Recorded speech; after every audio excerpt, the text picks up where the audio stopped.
প্রিয় নবী সাল্লাল্লাহু আলাইহি ওয়াসাল্লাম যিনি হেদায়েতের রাস্তা চিনাইতেন, যিনি আল্লাহর পথ বলতেন, সেই তিনি পর্যন্ত আল্লাহর কাছে হেদায়েত চাইছেন। আল্লাহুম্মা ইন্নী আসআলুকাল হুদা ওয়াত তুকা ওয়াল আফাফা ওয়াল গিনা। আল্লাহ আমি হেদায়েত চাই, আল্লাহ আমি তাকওয়া চাই, আল্লাহ আমি চরিত্রের পবিত্রতা চাই, আল্লাহ আমি দুনিয়ার প্রতি অমুখাপেক্ষিতা চাই। নবীজি বলছেন, নবীজি বলছেন এটা দোস্ত। আল্লাহ রাসূল হেদায়েত চাইতেন, আল্লাহুম্মা আলহিমনি রুশদি ওয়া আইযনি মিন শাররি নাফসি। নবীজি দোয়া করতেন, আল্লাহ এই ব্যাপারে কোনটা সঠিক, এই রাস্তাটা সঠিকটা আপনি আমারে ইলহাম করে আমার দিলে ঢাইলা আমার দেখায় দেন। আইযনি মিন শাররি নাফসি, আল্লাহ আমার নফসের ধোঁকা, নফসের ক্ষতিকর মনের চাহিদা থেকে আমাকে হেফাজত করো।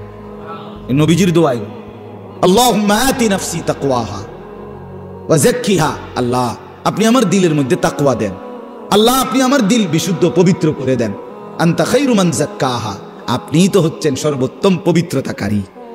আনতা ওয়ালিয়ুহা, আপনি তো হচ্ছেন নফসের মালিক। ওয়া মাওলাহা, আপনি তো হচ্ছেন জিন্দেগীর মাওলা। আপনি ছাড়া তাকওয়া দিবে কে? আপনি ছাড়া হেদায়েত দিবে কে? মাওলা। আল্লাহুম্মা আসলিহ লি শা'নি কুল্লা ওয়া লা তাকিলনি ইলা নাফসি তারফাতা আইন। রাসূলের দোয়া, আল্লাহ আপনি আমার জিন্দেগিটা ঠিক করে দেন, আমার রাত ঠিক করে দেন, আমার দিন ঠিক করে দেন, আমার নামাজ ঠিক করে দেন, আমার ওযু ঠিক করে দেন, আমার হাসি ঠিক করে দেন, আমার কান্না ঠিক করে দেন, আমার দুপুর ঠিক করে দেন, আমার স্ত্রী সন্তানের সাথে সম্পর্ক ঠিক করে দেন, আমার মনিবের সাথে সম্পর্ক ঠিক করে দেন, আমার কবর ঠিক করে দেন, আমার আখিরাত ঠিক করে দেন, আমার বাজার ব্যবসা আয় উপার্জন ঠিক করে দেন। আল্লাহ সব ঠিক করে দেন, আমারে আমার মনের চাহিদার উপরে এক সেকেন্ডের জন্য, এক পলকের জন্য থাকতে দিয়েন না। ওয়ালা তাকিলনি ইলা নাফসি তারফাতা আইন, এক পলকের জন্য, এক পলকের জন্য যেন আমি আমার মন মতো না চলি। আমি যদি আমার মন মতো চলি আমি বরবাদ, আমি যদি আপনার মতো চলি আমি সফল। কতগুলো দোয়া কইলাম, আর কইতাম।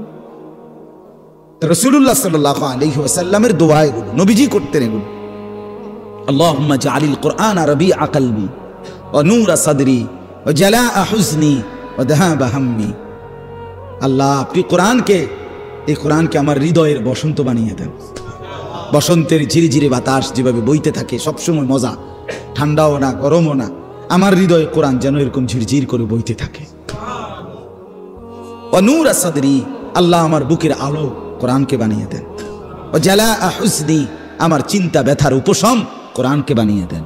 ওয়া যাহাবা হাম্মি, আমার দুশ্চিন্তা পেরেশানির দূরকারী কোরআনকে বানিয়ে দেন। কোরআন পড়তে পড়তে যেন আমি ঘুমাই, কোরআন পড়তে পড়তে যেন আমি জাগি, আমার দুঃখ সুখের পেরেশানিতে কোরআন পড়ে যেন আমি সান্ত্বনা পাই। এজন্য বাপ আল্লাহর কোরআন থেকে বঞ্চিত করার পর নতুন নতুন আরো এতগুলো বিষয়, জীবন জীবিকা, এরপরে সমাজ স্বাস্থ্য, কি কি কত কিছু তোমার এই হাতে কলমে হেসে খেলে শিখাবার পরিকল্পনা। যৌনতার সমস্ত সবক ক্লাসে প্র্যাকটিক্যাল তোমাকে শিখানো হবে, সমস্ত সবকিছু আলাদা, একবারে প্র্যাকটিক্যাল শিখানোর এত চেষ্টা, কিন্তু মালিকের কোরআন শিখাবার জন্য কোনো চেষ্টা হলো না। কেন? 12 বছরে 10 বছরে এর চাইতে বড় মুসলমান পরিচয়ধারীর ব্যর্থতা আর কি হইতে পারে বেটা? এরপরে কি ব্যর্থতা হইতে পারে বলেন? এর চাইতে জিন্দেগির ব্যর্থতার কি হইতে পারে? দোস্ত আমার, ইনসাফের সাথে বলো। আমার উদ্দেশ্য এটাই বুঝানো, আমরা যেন শতভাগ আল্লাহর কোরআনে অভ্যস্ত হই। ভাইয়া কোরআন শরীফ পড়তে পারো না, এই তোমরা যারা ছেলেরা ভাই, তোমাদের কাছে আমার অনুরোধ, আশেপাশে কোনো ইমাম সাহেবের কাছে, কোনো মাদ্রাসার উস্তাদের কাছে, কারো না কারো কাছে যেমনে পারো আল্লাহর কোরআন শেখার চেষ্টা করো। কোরআন জীবন দেখাবে, কোরআন আলো দেখাবে, দুনিয়াটাও ভালো রাখবে, আখিরাতটাও ভালো রাখবে। একজন বড় আলেম ছিলেন, বুজুর্গ ছিলেন, আল্লামা ইবনুল জৌজি রাহমাতুল্লাহি আলাইহি। ওনার এক কিতাবে আমি পড়ছি, জাম্মুল হাওয়া, আরবি কিতাব, ওইখানে ভূমিকাতে আছে। উনি বলছে, হে আল্লাহর বান্দা, তোমাকে বুঝাইতে বুঝাইতে বুঝাইতে গিয়ে আমি পাহাড় থেকে নামতে নামতে মাটির নিচে নেমে গেছি। অর্থাৎ তোমাকে বুঝাইবার জন্য আমি আমার সবটুকু চেষ্টা ব্যয় করছি।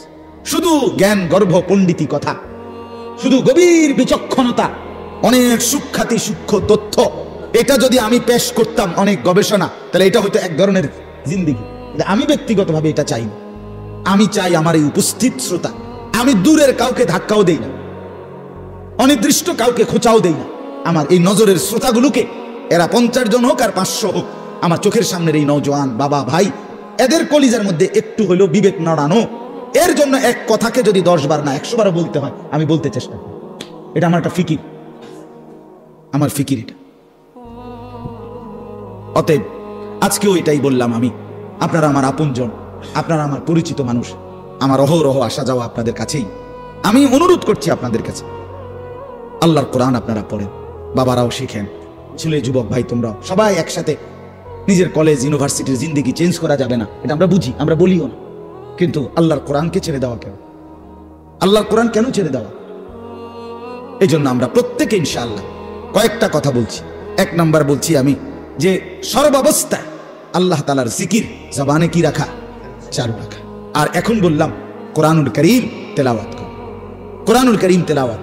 এই কোরআন অনেক শানদার, অনেক মজাদার।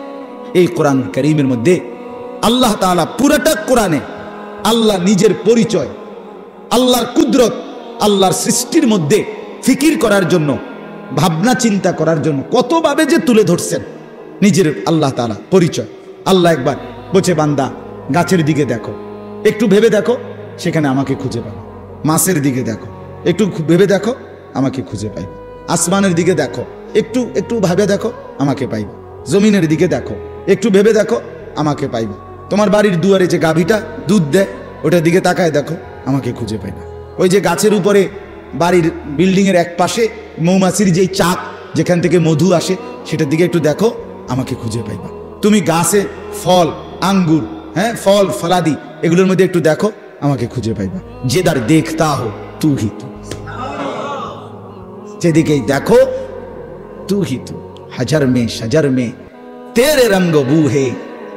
পাথরেও মাওলা তোমাকেই দেখি, গাছেও মাওলা তোমাকেই দেখি। जिधर देखता जिधर देखता, যেদিকেই দেখি তু হি তু, তু হি তু। আপনি আপনি আপনি আপনি, আল্লাহ আপনাকেই দেখা যায়। যে জীবন আল্লাহকে চিনলা না বন্ধু, কতক্ষণ নারী দেখবা ভাইয়া, কতক্ষণ মোবাইলে ছবি দেব, শুধু শুধু শেষ পর্যন্ত হতাশা ছাড়া আর কিচ্ছু। শেষ পর্যন্ত মোবাইল বন্ধ করে দেওয়া ছাড়া আর কিচ্ছু। দেখতে দেখতে 3 ঘন্টা দেখার পরও আফসোসে জমবে, কারণ ধরতেও পারলাম না, ছুঁইতেও পারলাম না, তো কি হইল আর? ফাঁকে দিয়া টাকাগুলো শেষ, এমবিও শেষ, জীবনও শেষ, যৌবনও শেষ, শরীরের সক্ষমতাও শেষ। আখেরাত তো নাই আগে, আখেরাত তো নাই আগে। আর কি রইল? আর কি পাইলাম আমি? পরের নারী দেখে লাভ কি হলো? পরের বোনকে দেখে কি লাভ হলো? অশ্লীল ছবি দেখে কি লাভ হইল? আল্লাহকে হারিয়ে কি লাভ হইল? যুবক ভাই যে কয়জন তোমরা দোস্ত আমার, বন্ধু আমার, মোবাইলকে শুধুই প্রয়োজনে ব্যবহার করো, প্রয়োজনটুকুতেই ব্যবহার করো, অপ্রয়োজনে নাচ গান ছবি অসভ্য দৃশ্য জিনা ব্যভিচার দিন রাত এভাবে নষ্ট হয়ে যেও না। নিজেকে নষ্ট না করা আল্লাহ আমাদেরকে তৌফিক দান করেন। ওই আমার আরেক ছাত্র আছে রবি, আর একটু পরে আইতা কত ছেলে আমার, মাশাআল্লাহ। আল্লাহ তাআলা আজকের এই মজলিসে বরকত দান করেন। সব যুবক ভাই, মুরব্বী, বাবা, চাচা, আল্লাহ আমাদের প্রত্যেককে নামাজি হিসাবে কবুল করেন। আমরা যেন আল্লাহকেই চিনি, আল্লাহকেই ভালোবাসি, রাসূলুল্লাহ সাল্লাল্লাহু আলাইহি ওয়াসাল্লামের সুন্নাত মোতাবেক যেন চলতে পারি।